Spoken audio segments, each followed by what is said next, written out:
Have you ever thought to yourself, is this a mistake? I mean, of course we've all thought that at some point or another, but related to design, have you ever thought, is this a mistake? Would a designer do this? Is this the right way of going about it? I'm not really sure what I'm doing. If you guys have ever asked yourself that question, today I'm gonna help you out. So today I'm gonna go over 10 design mistakes that you might be making and how to fix them. All right, guys, let's dive in. Hi guys, it's Ania from Interior Design Hub, back again today with another design video. Today, I'm excited. We are going over some typical design mistakes that people make in their homes and also, of course, how to fix them.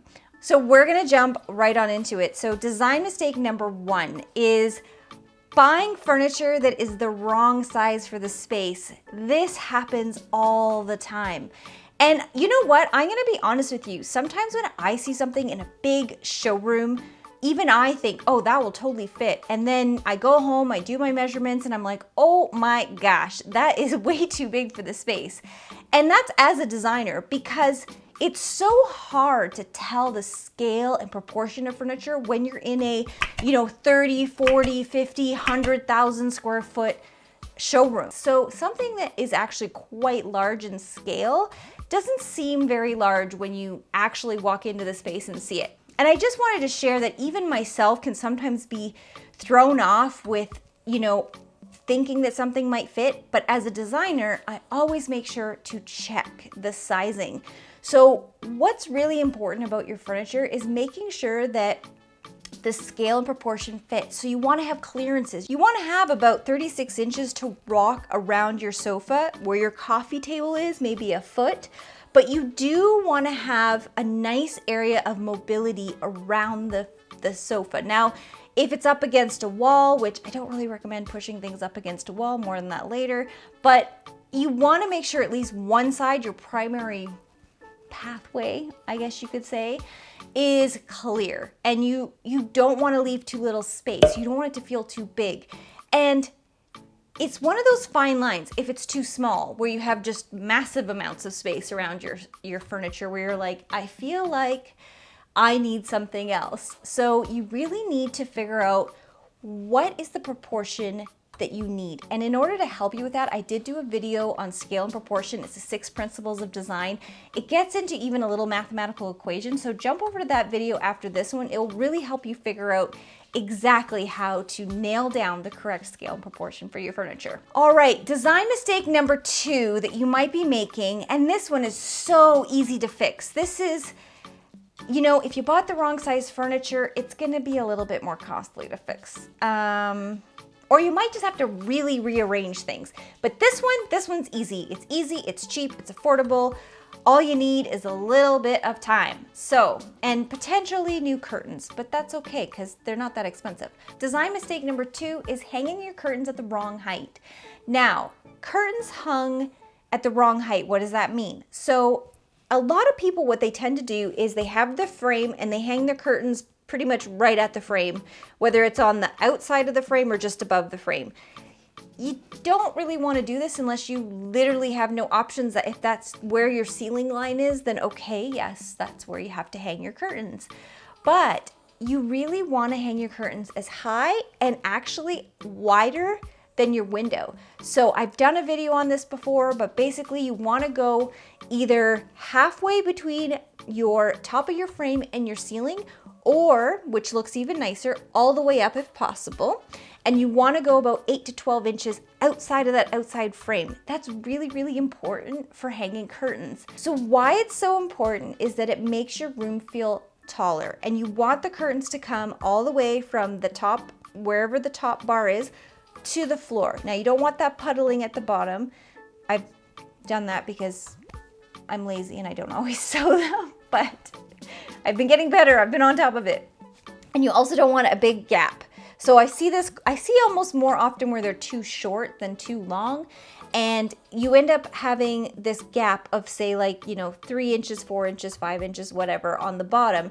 You don't want that unless for some reason you have electric baseboard heaters, then that might be a safety thing. Of course, that's totally different. But to hang curtains correctly, you want them to be up high and go all the way and just brush the bottom of the floor.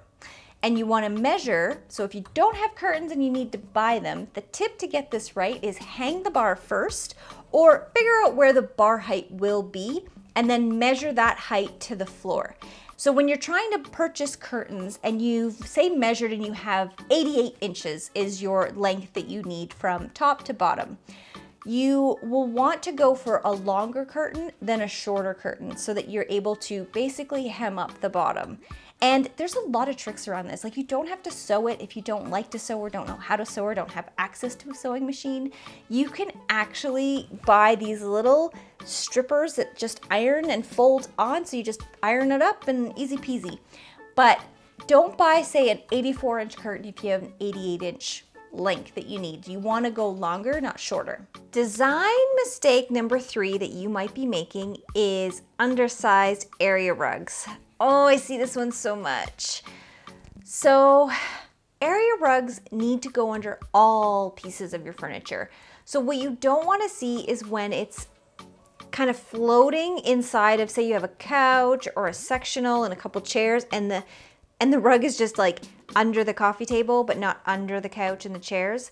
You really want it to go under all pieces. Now, it doesn't necessarily have to go, right, like the whole length of the couch or whole width of the couch in the sense of the depth, like it doesn't need to come right out the back, but you want at least half of the furniture on top of the rug. So if you have an area rug, you really want to have, half of the couch on it, most of the chairs on it. You want to make sure that it goes under all your pieces in your space. Design mistake number 4, and this one, it's hard because I feel like it can be a mistake, but it also can be kind of just what you have to do depending on how your space is laid out, designed, set up, etc. So it's a little bit of like a asterisk on this one, and that is designing your space around your TV. Now, why do I put a little asterisk next to this one?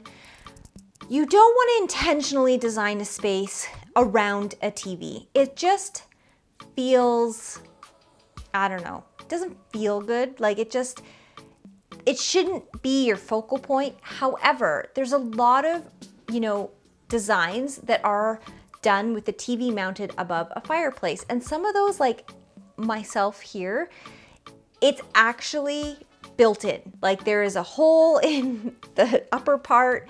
I really didn't want the TV there. I actually really wanted it on the sidewall, which is what we had in our other house. But a lot of times you do end up situations where the cabling's there or there's a cutout there and that is where it needs to be. And that's okay. I mean, if that's how it's already set up, it would be odd not to place it there because that's the intention of the space.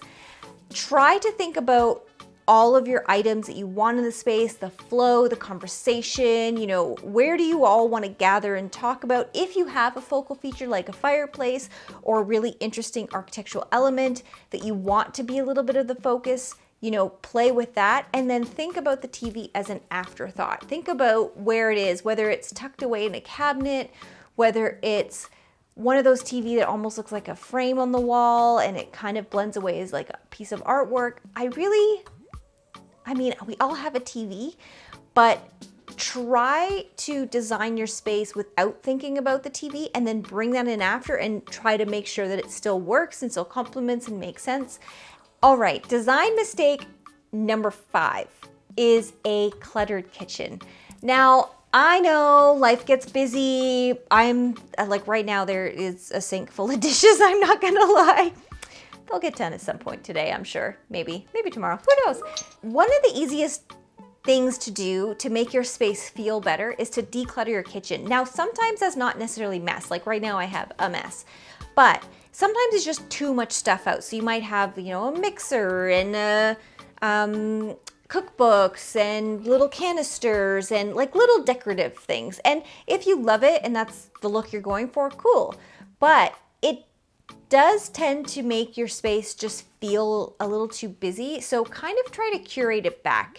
It definitely will help make your space feel better, feel more open, especially in a kitchen where you really do want as much work surface as possible. So it's less about, say you like grand millennial style, great. Put that in your living room, put that in your bedroom, put that in other spaces, but try to keep the kitchen still relatively clean space, and trust me, it will feel so much more open, so much better. It's like one of the easiest things to do is just to kind of declutter, edit, and just put some of those extra little knickknacks away in the kitchen, and your space will feel really, really a lot better. So design mistake number 6 is forgetting to add in nature. I talk about this a lot, but having natural plants, even faux plants. I mean, I'm not into faux plants. I could almost say, like, side note, also design mistake. I just don't like them because I love natural plants and I just feel like fake plants look fake, but side tangent, let's not go there. But biophilia in general is good for you, fake, real, or otherwise. So I don't know what otherwise would be. I don't know, something. But basically, plants. Plants, nature is good for you. And a big mistake and something that makes your house feel very cold is not having some natural, plant life or some nature in your space. It's funny how it can take a space that kind of feels cold and almost lifeless, and then by just putting in the plants, it actually now is full of life and it just feels better, and then it has that beautiful color and the richness to it. And there's just something about natural materials in a space, or nature I should say, that just make it feel 100% better, and it's good for you too, so bonus on that. And like I said, not my cup of tea, but even if it's fake, it's better than nothing at all. Design mistake number 7 that you might be making is too many pillows. I know we used to have that thing where we just loved a lot of pillows, and I think in the bedroom maybe that's okay because it's your bedroom, like who cares, nobody's going in there. But when it comes to your living room, having too much, it makes it too busy. It's like the kitchen. When it's cluttered, it feels like there's no room for people, So what you really want to do is edit. Having throw pillows and having throw blankets is awesome. Or maybe you have some really big oversized pillows. You can even put them on the floor to the side if you do like a little bit more of an eclectic vibe or a boho vibe or a grand millennial or any of those styles that does have like a lot more, stuff in it. But try to keep it so that every space and every seat still feels usable and that you don't have to move like a ton of pillows just to sit down. So that's a really, easy one to fix, is just edit it back. And you know what's great? If you do have a lot of throw pillows, that's like some jazz hands right there. If you do have a lot of throw pillows, you can just take half off, and then every week you could rotate them and just change them out, right? So it's an easy one. It's a cheap one. If you do have a lot, just, put them away. Put some of them away and then rotate. All right, I touched on this earlier when I was talking about the size of furniture, but design mistake number 8 is pushing all of your furniture to the walls. I feel like a lot of people do this. They just feel like you have to put the couch against the wall, you have to put the chairs against the wall, and they just push everything away, and it just feels odd to me. I think sometimes people are afraid to float furniture because they don't know if it's the right way to do it. I'll share some examples of a really nice space where the furniture isn't pushed against the walls, it's floating in the space. And what's nice is it allows the space to breathe and it gives you room to flow around your furniture, which is really nice. It's nice when your furniture is offset from the walls and you're able to actually, move around that piece. And it looks more tailored when you're able to plan your space with the right scale and proportion in mind so that you're able to do that. All right, design mistake number 9. Now, I do a lot of design style videos, and that may be how you discovered me, so thank you very much if you have joined. But that being said, designing for style over comfort is a design mistake. And what I mean by that is if you love Hollywood Regency, or if you love boho, that's awesome, and definitely bring that into your space. And I hope that through some of the different videos that I've shared with you guys, you're able to do that really successfully. But don't go so far that it's just about looking a certain way and not about living in this space. You always want to remember yourself and your family, or your, friends or roommates, or whatever your living situation is, that you want it still to be inviting. You want it to feel comfortable. No matter what style you have, you want to be able to use your space and utilize all of your space.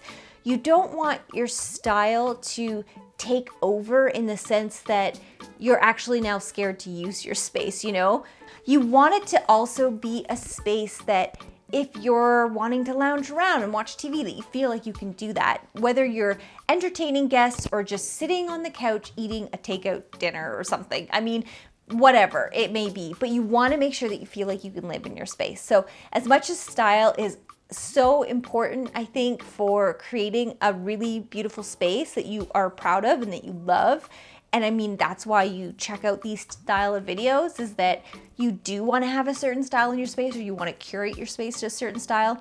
Don't sacrifice comfort and living necessities for a style. Design mistake number 10 is forgetting about lighting. And I have a few videos on lighting. I'll link them for you. Why is lighting so important? Lighting, when you only have one, say, source of lighting, like an overhead light, the boob light. We don't like the boob light. But let's say that's the only lighting you have in a space, it does tend to feel flat. And a really easy way is to get some floor lamps and just some extra accent lighting. So you want to think about ambient, accent, and task lighting. And just by bringing in a few extra light sources into your space, it's gonna feel so much better. Just like we want to layer through design styles, and we want to layer lots of different things, color, fabrics, materials. Lighting is another one that we don't want to forget, because you definitely need to layer your lighting to give you the best possible feeling that you can get in your space. And it's really great because you can really set the mood with lighting. So one of the nice things is, during the day, a space might feel one way, but in the evening, say you're entertaining guests, you might want to change the mood, and lighting will do that with pretty much not doing anything else. So lighting is really, really powerful. Don't ever underestimate the power of lighting in your space. So I highly recommend after this video that you jump over to my interior design trends video. Now that one is a mid-year review, just kind of going over where are we 6 months into this year with the trends that were really, really hot at the beginning of the year. Do I think they're hot? Do I think they're not? Do I think they have some longevity? It's a really fun video, and I think if you enjoyed this video, you'd really enjoy that one. So check that one out next. All right, guys, until next time, bye.